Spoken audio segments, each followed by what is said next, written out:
Hi hello வணக்கம் மக்களே. எல்லாரும் எல்பிஜி சிலிண்டர்லாம் வாங்கி வச்சிட்டீங்கன்னு நினைக்கிறேன். வழக்கம் போல மோடி அரசு வந்து நம்ம வயிற்றுல அடிக்க வந்தா ரொம்ப சந்தோஷம். ஆனா இதை பத்திலாம் நம்ம அண்ணன் பேச மாட்டாரு. ஏன்னா பேசினா அங்க சொல்லி சிபிஐ வந்து குடுமையை பிடிச்சி ஆட்டி வச்சிடும். அதனால பேச மாட்டாரு. இப்போ வரைக்கும் பிஜேபியோட சேர்றோமா இல்லையா அப்படின்னு நிறைய டாக்ஸ் வருது.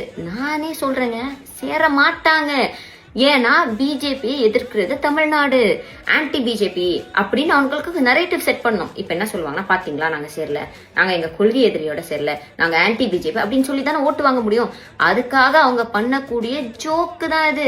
இதை நம்பி மக்களே யாரும் ஏமாந்துறாதீங்க. அது மட்டும் இல்லாம மறக்காம ஏப்ரல் 23 உதயசூரியன் சின்னத்துல உங்க வாக்க குத்திட்டு வந்துருங்க.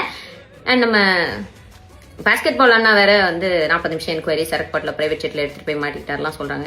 எதுக்குன்னே இது கட்சிக்கு அசிங்கம் இல்லையா இதெல்லாம்? அண்ட் சட்டம் தன் கடமையை செய்யும், தீ பரவட்டும். As usual vulgar warriors, other warriors உங்களோட வன்மத்தை வந்து கக்கிட்டு போலாம். மறந்துடாதீங்க, BJP is equal to TVK, TVK is equal to BJP. BJP தான் டிவிகே, டிவிகே தான் பிஜேபி. அண்ணா வந்து பி டீம்லாம் இல்ல, ஏ டீம் அண்ணன் தான்.